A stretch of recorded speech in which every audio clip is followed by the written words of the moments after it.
So let's talk about something that should really make you stop and think about your online security. We're talking about a massive data leak, one that exposed the login details for millions of people across services you almost certainly use every single day. Yeah, from Gmail to Facebook. Let's get right into what happened. Okay, let this number sink in for a second. 149 million. That's how many unique login credentials, we're talking usernames and passwords, were just found sitting exposed on the open internet. I mean, that's not just a statistic. It represents millions of real people whose entire digital lives were suddenly put on display. It's a pretty unsettling question, isn't it? But we all have to ask it. When a leak this huge happens, it really forces you to wonder, could my data be out there right now, available to anyone who knows where to look? So here's the story. Security researchers were doing their thing when they stumbled upon a massive 96-gigabyte database just sitting online. And the scariest part, it wasn't secured at all. Just think of it like a giant digital filing cabinet, absolutely stuffed with our most sensitive information, and it was just left unlocked on a public sidewalk for anyone to open. And this is what's so alarming, the level of detail in there. This wasn't just some list of email addresses. Nope, the database had usernames, the actual passwords, and even the specific URLs for the login pages. It also had device identifiers, which basically gives attackers a roadmap to get around a lot of basic security measures. So you're probably asking, how on earth did all this data get stolen in the first place? Well, it wasn't a direct hack on a big company like Google or Facebook. The method they used was actually way sneakier than that. The culprit here is something called info stealer malware. You can imagine it like a tiny, invisible spy that manages to get onto your computer or your phone. It just hides in the background, quietly watching everything you type. So when you log into your bank or your email or social media, it just records your username and password and sends that info right back to the attackers. And this timeline, wow, it just shows you how dangerous the whole situation was.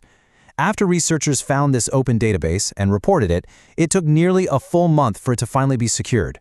And get this, during that entire time, not only was the data just sitting there for anyone to grab, but that info stealer malware was still actively adding new credentials to the database. The problem was literally growing bigger by the minute. All right, so we know how it happened. Let's look at who was affected. And the list? Well, it includes some of the biggest and most popular platforms in the world. We're talking about everything from your email to your entertainment and even your finances.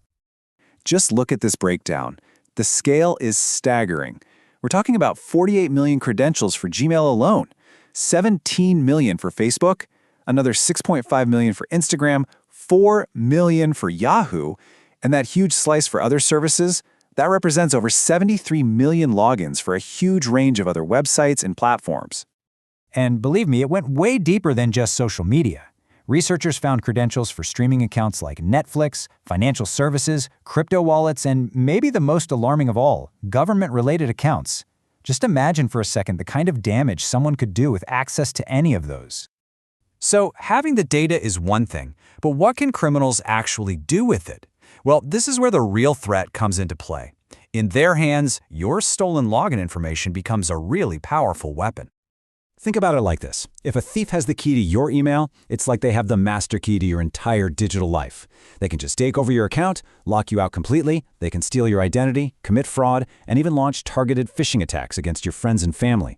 And one of the biggest risks? Something called credential stuffing. Because so many people reuse passwords, they'll just take your leaked password and try it on hundreds of other sites, hoping that same key unlocks another door. And listen to what Jeremiah Fowler, the security researcher who discovered this whole mess, had to say. He said, "This only highlights the global threat posed by credential-stealing malware." The big takeaway here is that this isn't just some isolated incident. Info stealer malware is a constant, global threat, and these huge collections of stolen data are, unfortunately, becoming more and more common. Okay, that's a lot of bad news, I know. But here's the good news. We can fight back. Hearing about a leak this large can feel totally overwhelming, but there are concrete, powerful steps you can take right now to protect yourself. Think of this as your personal action plan. So the most important thing is to act now.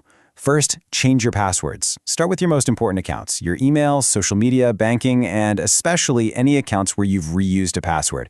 Now is the time to stop. Second, enable two-factor authentication, or 2FA. This is absolutely critical. It means even if a bad guy has your password, they can't get in without that second code from your phone. And third, please use a password manager. It is the single best way to create and remember a strong, unique password for every single site you use. You know, it really just boils down to this simple comparison. On the left, you've got the habits that make you an easy target, reusing simple passwords with no extra security. And on the right, you have the strong strategy, a unique, complex password for every single site, all of them protected by two-factor authentication. The difference in security between the two is just night and day. At the end of the day, threats like this aren't going away. The tools to protect yourself are out there, but they don't do any good unless you actually use them. So the question I want to leave you with is this: is your current strategy strong enough for the threats we're all facing today?